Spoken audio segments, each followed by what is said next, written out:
फिर से एक बार हम अपने चैनल में स्वागत करते हैं। कुछ दिन से हम वीडियो नहीं डाल पा रहे थे क्योंकि हम गांव में थे। आज हम आपको पार्ट 9 बताएंगे। इससे पहले हमने part 1, part 2, part 3, part 4, part 5, 6, 7, 8 पढ़ा दिए थे। आज 9 पढ़ाएंगे।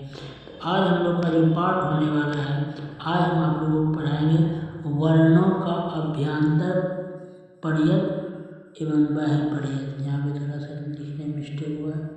वर्णों का अभ्यांतर पर्यत एवं बाह्य पर्यत विषय संस्कृत है। हम आप लोग को आज बताएंगे। तो पार्ट 9 की ओर हम लोग पढ़ने स्टार्ट करते हैं। तो देखिए, सबसे पहले हम लोग ये जानेंगे कि वर्णों का अभ्यांतर एवं बाह्य पर्यत। मतलब सबसे पहले आप पर्यत में जाइए, क्या होता है। वर्णों के उच्चारण के लिए की जाने वाली चेष्टा को हम लोग पर्यत बोलते हैं। ठीक है, तो आपको ये याद रखना है, पर्यत किसको कहते हैं। वर्णों के उच्चारण के लिए जो हम चेष्टा करते हैं वो पर्यत कहते हैं। तो सबसे पहला पॉइंट ये लिखा है कि यज्ञो द्विविधा अभ्यांतर बाह्य। मतलब पर्यत जो होते हैं वो दो प्रकार के होते हैं। पर्यत कितने प्रकार के होते हैं।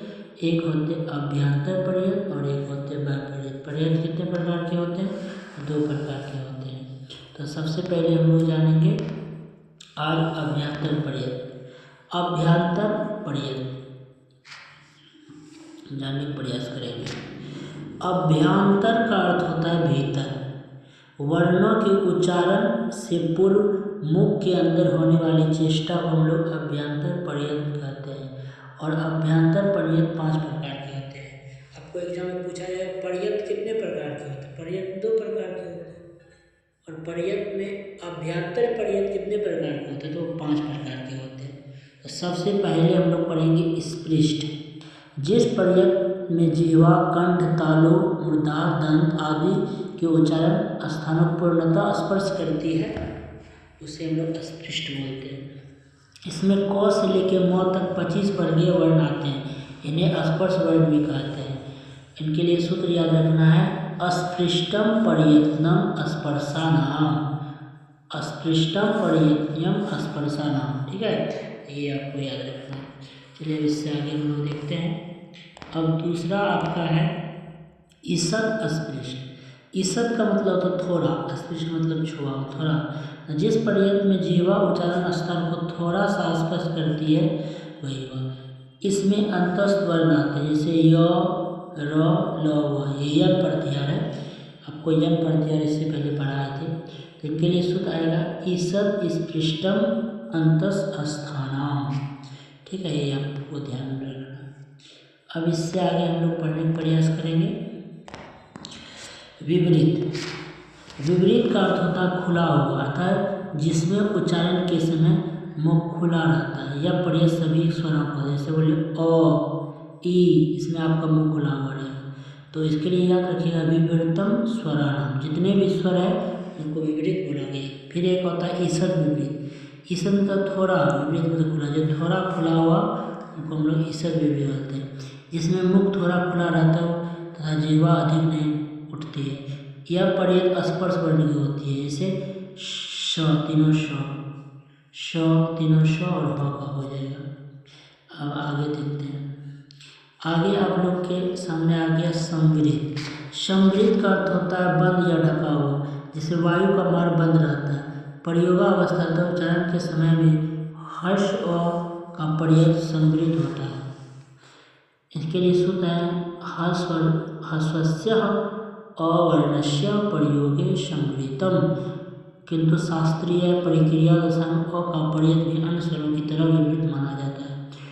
परिक्रिया दशायाम तु विवृतम एक। ये सूत्र याद रखिएगा। अब देखिए, परीक्षा का कुछ टिप्स हैं जो आपको याद रखना। देखिए, पहला टिप्स में आपका बताया गया है कि स्पर्शन व्यंजन 25 होते हैं जिसको स्पृष्ट बोला गया। य, र, ल, व को ईषद स्पृष्ट बोला गया। सभी स्वर को विपरीत बोला गया। तालव्य समूह और इसको ईषद विपरीत बोला गया। हर्ष प्रयोग में इसको सम्मिलित बोला गया। ठीक है, ये आप ध्यान रखिएगा। चलिए एक आपको हम टेबल के माध्यम से आपको बता रहे हैं, जिससे आपको बढ़िया तरह से याद हो जाएगा। टेबल देखिए, टेबल में बताया जा रहा है स्पृष्ट, क से लेके म तक स्पृष्ट है। कवर्ग, चवर्ग, टवर्ग, तवर्ग और पवर्ग। ईसद स्पृष्ट में अंतस्थ वर्ण आएंगे य, व, र, ल, और ईसद विपरीत में आएंगे उष्ण वर्ण तारम श, मूर्धन ष, दंश, ह, और विपरीत में आएंगे पूरा स्वर और सम्मिलित में आएंगे। मतलब ये याद रखो, स्पृष्ट, ईसद स्पृष्ट, मतलब क से लेके म तक और य, र, ल। ईसद विपरीत में आपको आ गए पहले तीनों श आ गए, उनके बाद विपरीत विपरीत हो जाएगा, विपरीत में आ जाएंगे स्वर और सम्मिलित में अ आ जाएंगे। ठीक है, ये आप लोग को ध्यान में रखना है। अगर आप लोग को अच्छा लगा होगा तो हमारे चैनल को ज़रूर आप लोग लाइक, शेयर, कमेंट ज़रूर कीजिए और हमें सपोर्ट कीजिए। इसी तरह नए नए वीडियो